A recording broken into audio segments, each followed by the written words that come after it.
computer see you then? Yeah, we're good. Yeah. Okay. So anything past that line we can't see. Okay, Oh, okay. cool. And then, she'll plug the law office that you're presenting at our law offices, and then, yeah, so this is the law office of Stephen Weier. Today we have this guest presenter, we're so happy to have him, from the BNI chapter in Burien.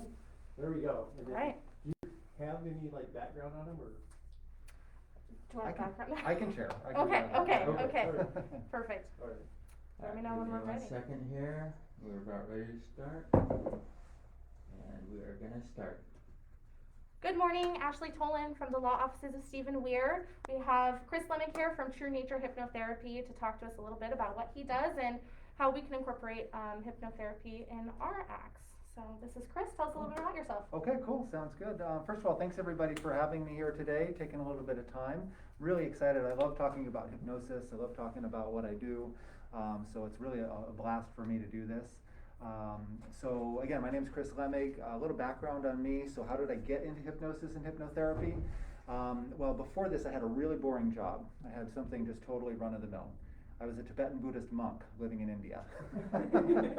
So I was over there for several years. I was fully ordained monk. I was studying Buddhist philosophy, meditation, Tibetan language, Tibetan culture, things like that. And one thing led to another, and I came back to the U.S. and I decided that it would be best, I could best serve myself and serve what I was doing in this life, just coming back to being a layperson, just a normal guy again. So I gave back my robes, gave back my ordination, and I kept the haircut, as you see. But I did decide that I needed to come up with a livelihood of some sort, something different from what I was doing before. So I wanted to do counseling of some sort, and basically, long story short, I found that hypnosis and hypnotherapy were a pretty quick path to get training and to start helping people right away on a one-to-one basis.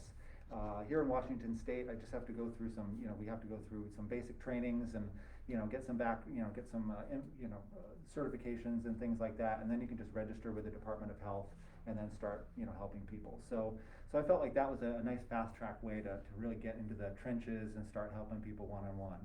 And what I found which was really fascinating, was that hypnosis and hypnotherapy had everything to do with what I'd already been studying for 15 years, which is meditation, working with the mind, working with emotions, how do we work with difficult emotions that are coming up and arising.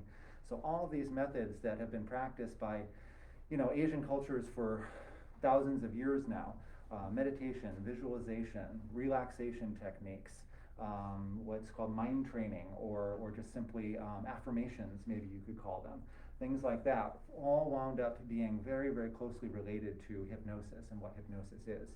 So I'm going to go ahead and lead in with that and then talk about what is hypnosis. What are we talking about when we say hypnosis?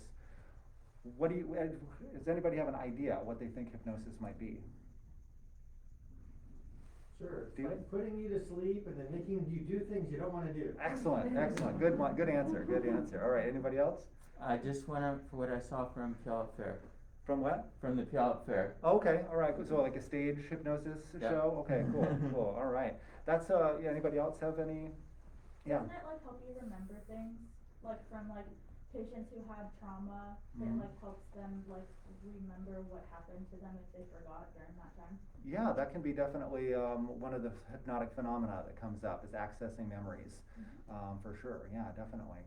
So so those are all great answers, and a lot of things are out there in the kind of popular culture in terms of what is hypnosis. So one of the big ones, of course, is that you're asleep, and that I'm controlling people. Look into my eyes and do my bidding. And as we'll see, that's actually not what hypnosis is. And what you've seen with stage hypnosis, and probably many of us have seen stage hypnosis shows, although they're doing hypnosis, they're doing eliciting hypnotic phenomena in people, it goes a little bit deeper than that, and there's a little bit more to be said for that. But that's definitely a great introduction anyway for people to begin to experience what hypnosis is.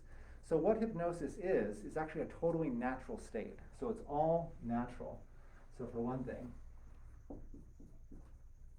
it's a state that the hypnotic trance state is something that everybody in this room, all of us experience at least twice a day, and I guarantee you many more times a day than that.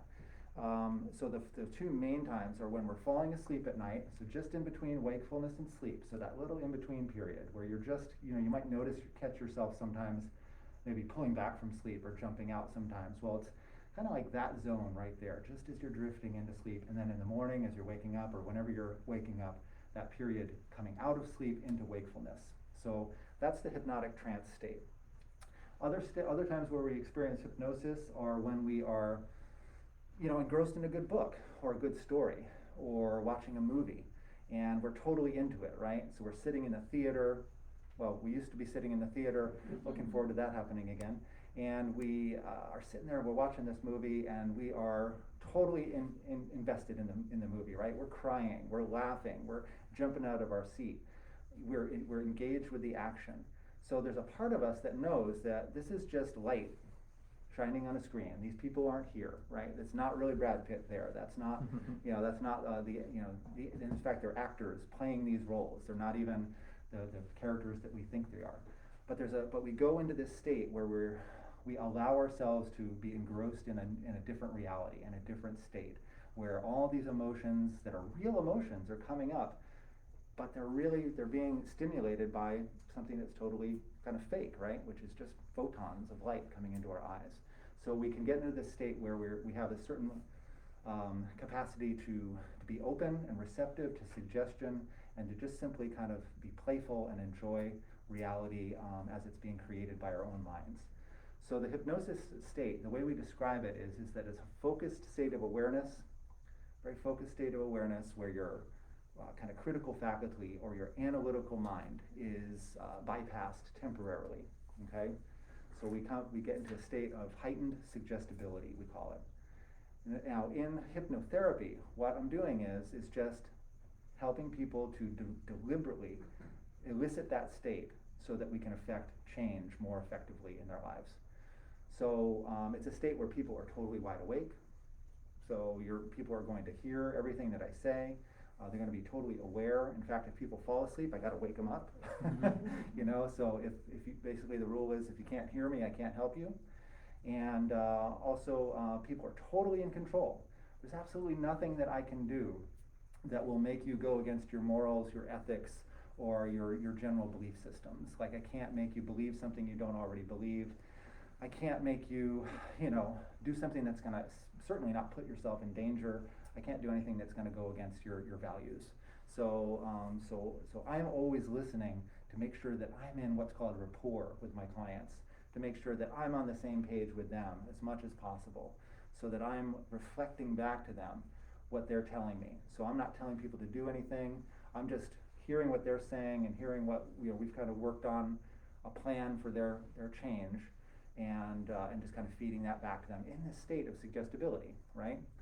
So that's basically what the hypnotic state is. Also, a big part of hypnosis is we got to consider the body-mind connection, okay? So I want to do a little exercise here. I want you just for a minute, just close your eyes. I want you to imagine just grabbing from a tree just a big, fresh lemon. Big, giant, juicy, fresh lemon. Just pluck it down from that tree on a nice sunny day. Just bring it up to your nose. And just take a nice big smell of that. Go ahead and cut it open with your knife. Take out a nice big, yeah, I see it happening already. Take a nice big slice out of there and take a nice big bite of that lemon.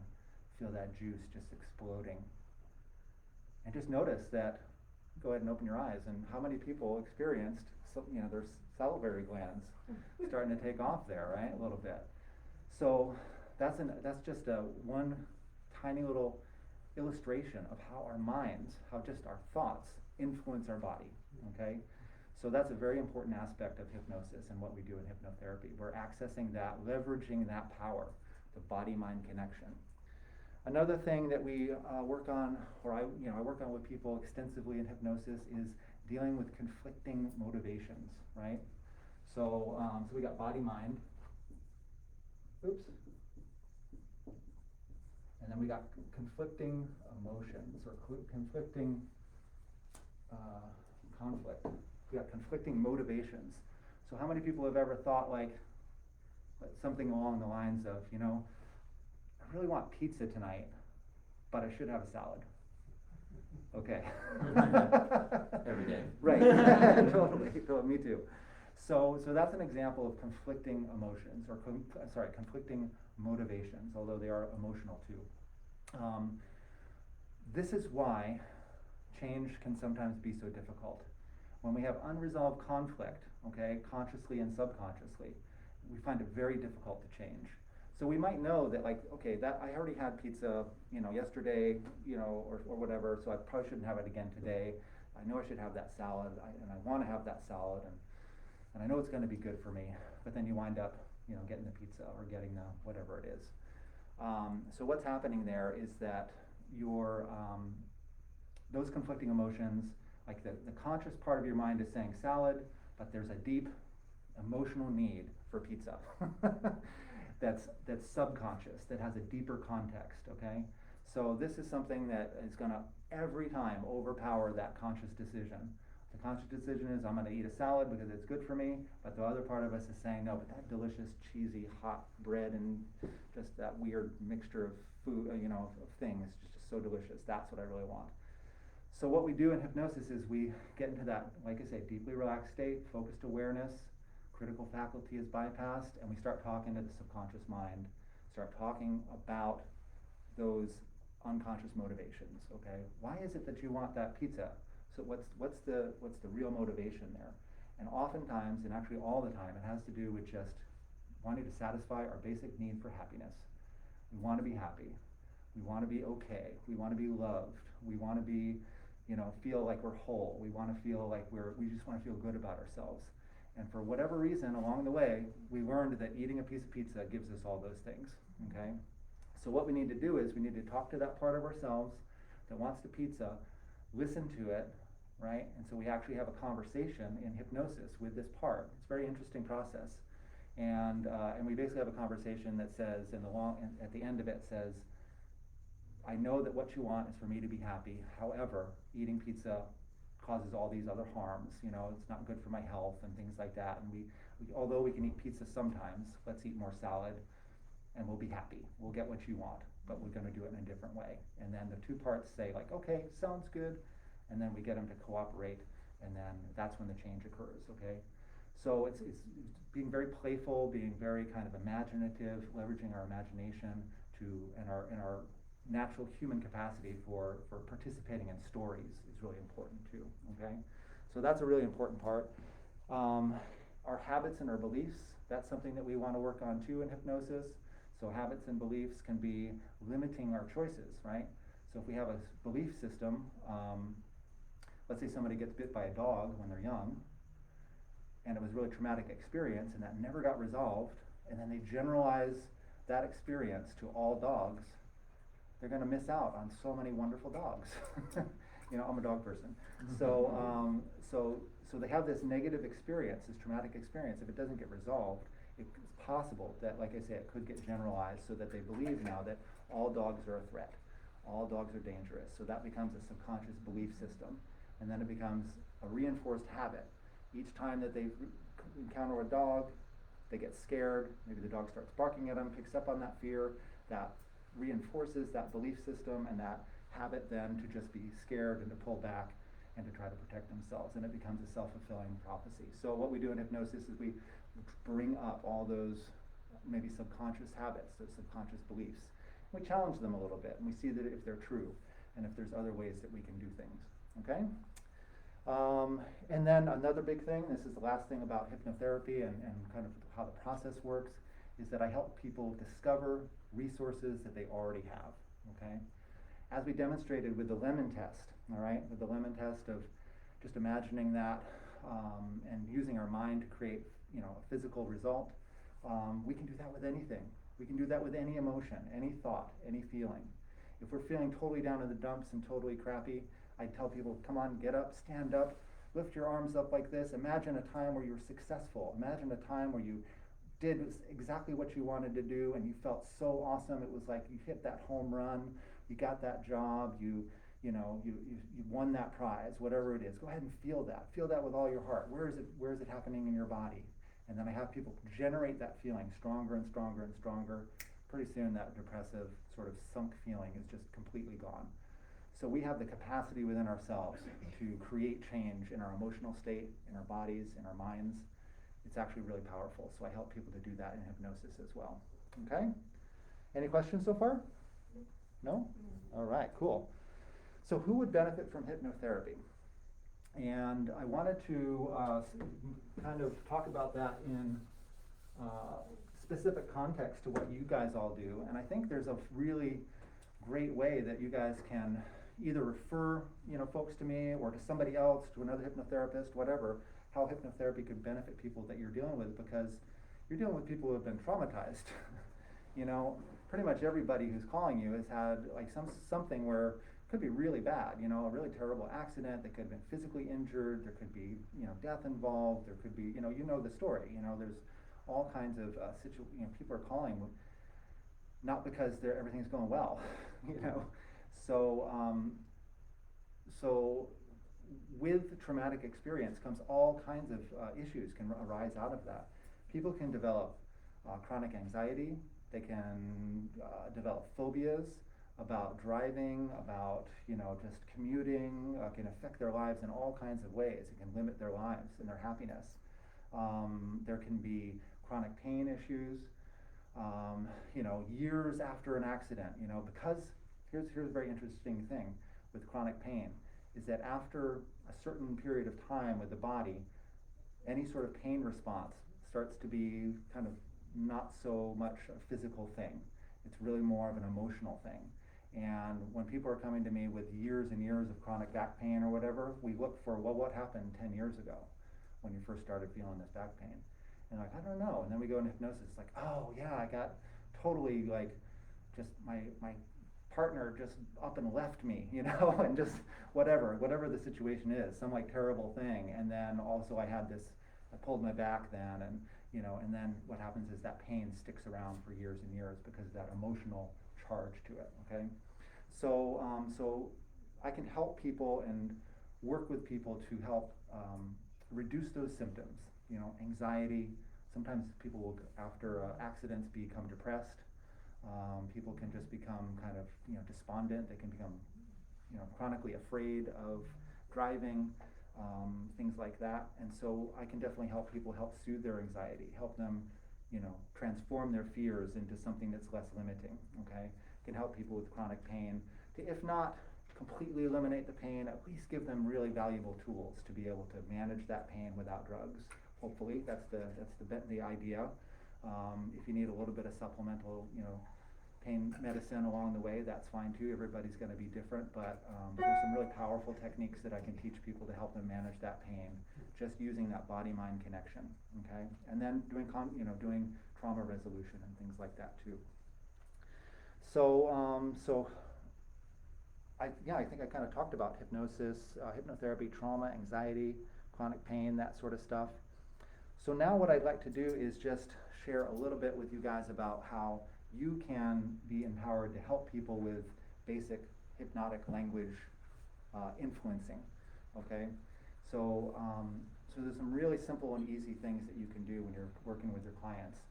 The benefits being is that you're going to be more effective with your clients. They're going to feel more comfortable with you from the get-go. From what I understand, this is a really compassionate law firm already, so you guys have a lot of that, all of those skills kind of going already. So what I'm going to share with you is just to simply kind of point out those skills that you already have, and then maybe give you a few new ideas. So the first thing that we want to do when somebody calls us is to really engage and up our game with our active and compassionate listening skills. Okay, so there's on the back of the little handouts I have, there's a couple little bullet points there. So that's really important. Anybody that's experienced some kind of a trauma, they're going through some emotional upheaval, the first thing they want is to be heard. That's the first thing they want. They really don't care about anything else. If you're just simply listening and acknowledging that you're listening to them, that goes so far. I was a restaurant worker for many years, and I remember I would do some manager shifts once in a while, and I loved some aspects of those. The aspects I didn't like was having to go to tables to apologize for how horribly we were doing. But I learned a really great lesson from that, and that was to just simply listen. And I would hear from my server or whatever, like, oh man, table 15 is just irate, they haven't gotten their appetizer, it's been 25 minutes, they had to wait at the door for their table for an hour, it took forever for me to get their drinks out, they're just pissed, they're just absolutely enraged, because they're hungry, they need something to eat. And so I would just I'd take a couple deep breaths and say, okay, I'm gonna go over there and I'm just gonna listen. And I would just get down on my knees, and because it was usually a really loud restaurant, so I get down so I could just talk to the person, and then just listen and just acknowledge, I hear what you're saying, and I understand that this is not the experience that you expected, tell me how you're feeling right now, share with me what you're experiencing, and then just starting from that, you just watch the person's whole energy just start to drop into more human, more relaxed, more like I'm being heard. This person is hearing me. Because the thing is, we build things up in our mind, and we start thinking like this damn place, and these people don't care, and how could they treat me like this? And maybe your clients are thinking, like, why did this happen to me? And what am I going to do? And I just have no idea how I'm going to manage all these bills and all this sort of stuff, and how am I going to handle the insurance companies? And so they're faced with their own, huge plate of responsibilities and feelings and emotions. So anyway, I noticed that is the first thing that people want. They want to be heard. They want to be compassionately listened to. Okay, so that's really important. Another thing that we can do is what's called mirrored language. Okay, or sometimes there's also a skill set called motivational interviewing. But mirroring people's language is a real easy way to get into what we call rapport with them. Okay, so if they say like, man, I'm totally stressed out. I have all these bills. I don't know who to contact next. I don't know what to do. You can mirror that language back, and you can just simply say, I hear that you're really stressed out. I hear that you just don't know what to do, and you have so many bills, and you have so many things to take care of. How can I help you with that? So when you're repeating the client's words back to them, again, this is a way that makes them understand that they're being listened to. Okay, it's confirming that yes, not only are you listening with your ears, but you're also processing things and taking things in, and then reflecting back to people too, what they're hearing allows them to process things more smoothly, and to be able to just kind of diffuse their own emotional turmoil. Okay, so this is a therapeutic technique that's really very simple to do. So just listen to their words, just listen to what they're saying, use that language back with them, repeat back to them what they're saying, several times throughout your conversation with them. Again, builds rapport, makes them feel very comfortable, makes them feel heard, makes them feel relaxed, calms them down. I'm sure you deal with people who are super stressed too at sometimes, that they're maybe in the heat of it, and it can be really helpful to help them calm down so they can think clearer, so that they can be happier, so that they're not, feeling that huge out of control emotional state. Another thing that's really important is honest positivity. These are all things that I use too in my practice. So this isn't just stuff that is useless. I use this stuff every day. Honest positivity. So we're being honest with people about their situation. We're also trying to be as positive as we can. Okay. So you want to be positive. You want to be honest. So that means that when a doctor talks to somebody, and there's a diagnosis that's very serious, the doctor wants to be, honest with the person. If they say, oh, it's not really that big of a deal, if they try to downplay it, you're losing rapport with somebody because they know that it's a big deal. They know it's a serious thing. So you want to be able to say, like, look, you're in a bind here. I see that. However, there are things we can do. There are solutions. Let me help you find those solutions. Every situation, no matter what situation we're in, no matter how bad it is, we'll get through it somehow. We're going to get through it somehow. So we acknowledge the situation, how it is, we be honest, but we also try to stay positive. Another thing is to avoid negatives, okay? So when I say to you, don't worry, what do? Oh shit. Sorry. Don't worry. The first thing that people think is like, what? What do you mean don't worry? What do I don't have to worry about?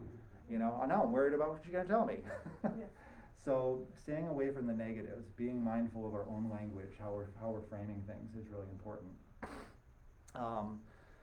Buts are also things that we can avoid. When we say this, but this, then everything before the but, what's the rule on that? Becomes total BS, right? They're like, that's what you just told me is that everything that you said that was positive is not actually true, you know? I don't know, I can't think of a specific example, but you know, all kinds of things, you know, anyway, you know, you put that in there and then everything that comes before that becomes discredited, basically. So, another thing is, never, ever, ever use absolutes. I'm just kidding. But yeah, we want to avoid absolute language because when we do that, we are just encouraging people to solidify things a little bit too much. You're already dealing with folks who are in, you know, emotional situations. Things are becoming very concrete for them, very unworkable. And when we start using absolute language, it just kind of reinforces that, and it puts them deeper into their own sort of trap that they're creating for themselves. So we want to keep things, open. Keep things solution focused. Choices, we want to leave choices, okay? So don't use never, don't use always, you know, things like that. So be specific, okay? And then another thing to do is, and this is really important, just simple, non-threatening language and tone, okay? If you're talking to somebody on the phone, keep a nice, calm tone, really simple sentences. Again, non-threatening language is really important, but our tone and our demeanor is really helpful, okay? So I recommend, you know, whenever I'm gonna be working with a client, whether it's an initial consult or a session, I do a little meditation practice, you know? I do a little bit of just calming myself down, grounding myself, being present here in my body, saying like, okay, what am I doing here? Set my intention that I'm here to help people. I wanna make sure that I'm listening. I wanna make sure I'm engaging in all these kinds of things. So that way I can just kind of start the whole relationship with a tone of openness, and I'm listening and I'm not threatening you. You know, this is about you, you know, it's client focused. Everything that we're doing here to help, when we're helping in the helping professions, we're people focused. We're focused on them. So we want to leave our stuff at the door and just be working with their stuff, okay? We can always have our stuff back. That stuff's always going to be there. So when we're dealing with people, you know, they're number one, okay? All right, so that's what I have about that. I wanted to open things up to maybe questions, or if anybody had any comments about anything, or just wanted to share your experience of how you think some of this stuff might help you, or maybe other things that you have questions about. We have one question from Okay. the internet. It says, why is it that people forget what occurs during their hypnosis? Really quick, if anyone else has a question, there's a Q&A box. You can type your question in. Okay, cool. Yeah, that's a great question, and it's again, that's something that the Hollywood has done a great job in you know, in teaching us about what hypnosis is, right? So the thing is that the memory functions just perfectly in hypnosis, and people remember exactly what happened most of the time. You know, but just like, I don't know what I had for lunch on, you know, January 18th, 2012, you know, I have no idea, I don't remember. We're gonna forget some things, of course, you know, we're not gonna remember everything like photographically. Our memory has limitations, but everything is going to be accessible and available. Sometimes I will roll things into called amnesic suggestions, to just be like, hey, you don't have to worry about this. Every time you put your hand on the fridge, you're gonna remember all these positive suggestions. You're gonna remember all of this positive stuff, how you feel right now in this moment, feeling good about yourself, feeling confident that you can make the choice for yourself of what you're gonna pull out of that refrigerator. So every time you touch that handle, these things are gonna automatically come up. You're not even gonna have to think about it. So those sorts of things sometimes will be, you know, go into what's called amnesia. Yeah. So Yes. isn't it true that a lot of people that have trauma, especially at a younger age, they repress those memories to protect themselves, and so they don't remember them, so when you're able to Yeah. safely bring it up, then Right. they feel safer to be able to, you know, to start thinking about these Right. things in a Right. safe environment as compared to if you're injured when you're younger, then you hold on, your brain protects you and doesn't want you to know about it yet. Exactly, exactly. And there's definitely some controversy about that, whether that is the case or not, repressed memories. There's a lot of people that say that it's not, that there's no such thing, and that if you go into hypnosis, you remember a traumatic memory that you never remembered, that it's totally fabricated. But there's plenty of science that is now supporting more and more that actually that can be the case, and just for the reasons that you're talking about, so defense mechanism, yeah. So do you work with both kids and adults? I work mostly with adults, but my practice is open to working with kids from about 12 years on, yeah. The most common, place where I would see this would be helpful is for virtually every rear end accident that we see. The person that got rear-ended for a period of time following the accident is afraid of cars coming up behind them. Yeah. So they've been in an accident. Right. Same thing, if it's a T-bone accident, they're Mhm. afraid of cars coming from the Oh, side. yeah, yeah. And so, in our industry, those particular fears are kind of bottled up with the rest of the claim, because we're Yeah. talking about insurance claims. Yeah. And, to get, those fears addressed, in our industry requires some kind of paperwork. So for an Okay. insurance company to consider the fear that comes from the accident, Right. there needs to be some kind of paperwork.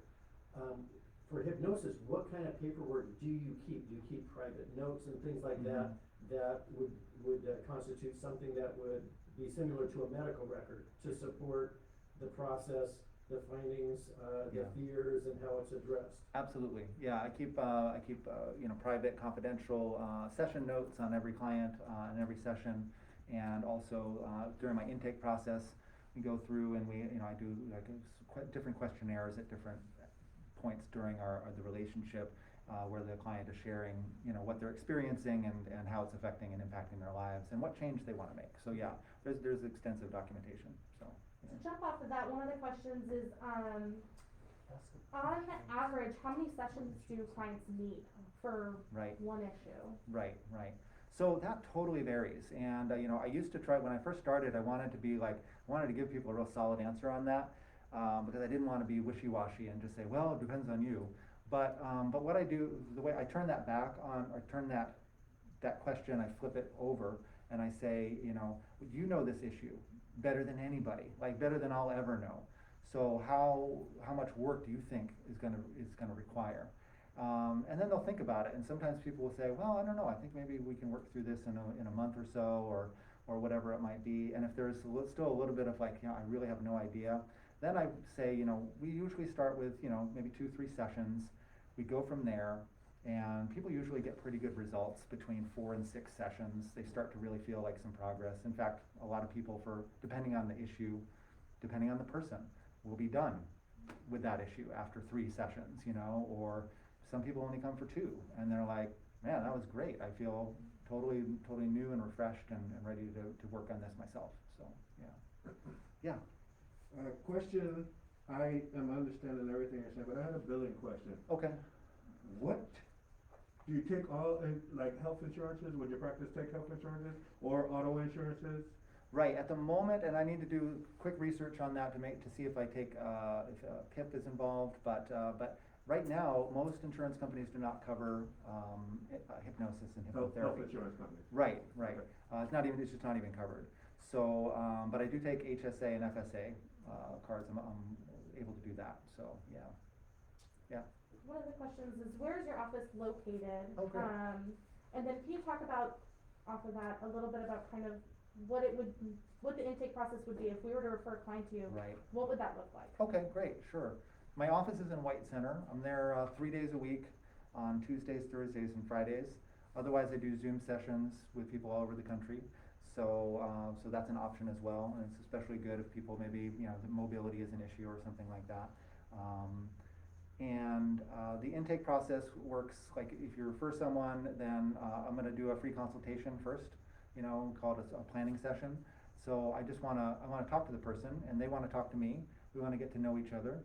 We wanna make sure that we're gonna be a good fit with each other, and see if it's something, my style and how I do things is something that's gonna work for them. So I wanna make sure that everyone's, ready and wanting to engage in the process. After that, then we just start, like I say, then I have some questionnaires and ask them some questions to help them to really focus on the solutions that they want. So a lot of times we think about the problem. I'm anxious. I don't want to be anxious anymore. Well, okay, that's good. But what do you want to be like? How do you want to be? And then I help people, guide people to have a real clear idea of what it, when we're all done, after hopefully 3 or 4 sessions, how do you want to be walking out of that office so that I never have to see you again? Yeah. So, a lot of our clients, they don't have any sort of insurance. Okay. So, we offer for some providers to hold bills until they reach a settlement. Well, they do that when they have an attorney, there's a case, all of that. Do you offer that for those who don't have any sort of insurance, or, since most health insurance don't accept it? Right. So I'd be happy, I haven't come across that, but I'd be happy to work something out like that, absolutely. My guiding sort of philosophy on hypnosis and hypnotherapy is I want to help anybody. So this is how I kind of phrase it, to myself at least, but sometimes to people I'll just say, look, if you can look me in the face and tell me I can't afford this right now, but I really need this, we're gonna do it. I'm gonna work with you. So I want to just make sure that this isn't based solely upon somebody's ability to pay. So it doesn't come up too often because this is a short-term treatment. So especially like people come to me want to quit smoking. It's like they're spending $300, $400 a month in cigarettes. I mean, we're gonna knock this out in like 2 days. So do the math. What's It's your fine. average cost per session? Is it depending on the issue as well? No. I bill at $120 an hour, and then with 90-minute sessions for the first session, and then after that, client's choice. A lot of times we can just do hour sessions as follow-up, but hour and a half is nice. It's just nice to be able to have that extra time to just take the time. And also too, like I don't rush sessions. If somebody booked an hour session, and at 9:50. That memory comes up. I'm not going to be like, okay, it's 9:57, time to come on out there. Hold that thought until next time. No, we're going to work through it and make sure I get people into a really good, confident, solid place where they're feeling good and where they're feeling, safe again. So, yeah. What's the difference between hypnotherapy and regression? Oh, okay. Regression is a technique that we use in hypnotherapy. Yeah, so, and it's really, don't even need to really do like formal hypnosis really with it. We can just, every time if I say to you, remember a time when you were in grade school where you did something really great. Okay, all right, I got it. We're doing regression. So yeah. And then can a phobia or anxiety issue be related to more than one thing? And then if so, how do you apportion it? Meaning, if they have anxiety from an accident, but maybe they also smoke, and you're dealing with both of those, I'm assuming is kind of what they're asking. Right. Do you have a way to kind of say, this is how long we've worked on this, and this is Right. how we've worked on that? Yeah, so, we definitely break things up into like, by issue, although sometimes things are related for sure. Sometimes things are related to early childhood trauma or, bad experiences or whatever. A lot of things are related to self-esteem issues, toxic shame from, neglect and, just being shamed as a kid, and internalizing those messages. So, but I like to keep people focused on the issue at hand. So that way we're not jumping around. And we're not working 1 week on, the anxiety, and then the next week we're working on the smoking, and then the next week we're working on, a phobia of some sort. So we try to just say like, okay, so let's make progress in this one area. Let's see what happens, because sometimes what happens is we get generalized healing, we get generalized resolution for issues. So we might might have like a host of issues to work on, but after we work on 2 or 3, it's just like all of a sudden like, oh, okay, this all applies to every single issue that I'm experiencing, and the subconscious mind will do that. So, yes. So do you send the client home with like homework, like map your mind and do your habit loops or whatever? Yeah, as needed. So, and I teach everybody self-hypnosis, teach every single person that comes in the office a self-hypnosis technique that they can use for the rest of their lives. So, and then other techniques as well, too. What would you say is the difference between receiving hypnotherapy and seeing a psychotherapist or counselor? I think that, I mean, it depends. You know, I've personally, I've gone to, you know, talk therapists before, and, you know, I get great benefit and have gotten great benefit from them too. So the difference is that the, a lot of times working with a talk therapist, a psychotherapist, you're kind of working with the issue like intellectually, on an intellectual level. You know, you're trying to figure it out, trying to, like, why am I this way? Why can't I stop doing this behavior? Why can't I stop being depressed? Why can't I be more successful? Why can't I get over this trauma or whatever? And that can be helpful. That can be really helpful for you to understand, you know, what's the dynamics of the problem and the situation and the players and all that kind of stuff. But at the end of the day, we can't think our way through a solution. You know, we can't have an intellectual solution to an emotional problem. So that's what hypnosis does, and that's why it's different. It goes right into the emotion, works with that, like, just, you know, very directly, so that's where the transformation happens. Yeah, we gotta change the feeling, not the ideas. And what is the most common issue you handle with your clients? Anxiety, Okay. yeah, anxiety right now, which is related to, oftentimes it's related to self-esteem, almost always. Yeah. Cool. Any other questions?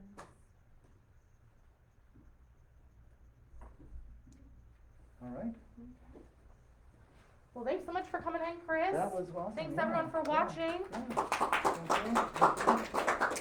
We'll pass out Thanks, the everybody. flyers he has. We pass them out to everyone watching. We'll keep them downstairs for everyone, and then we'll go ahead and post your contact information on our Okay. website. Oh, and great, okay, cool. Do that. Sounds good, Perfect. okay, great. Thanks so much, All everyone. right, bye everyone on Thank Facebook you. Live. Thank you. Thanks everybody, that was really awesome to be here. I really appreciate the invite. Thank you. Yeah.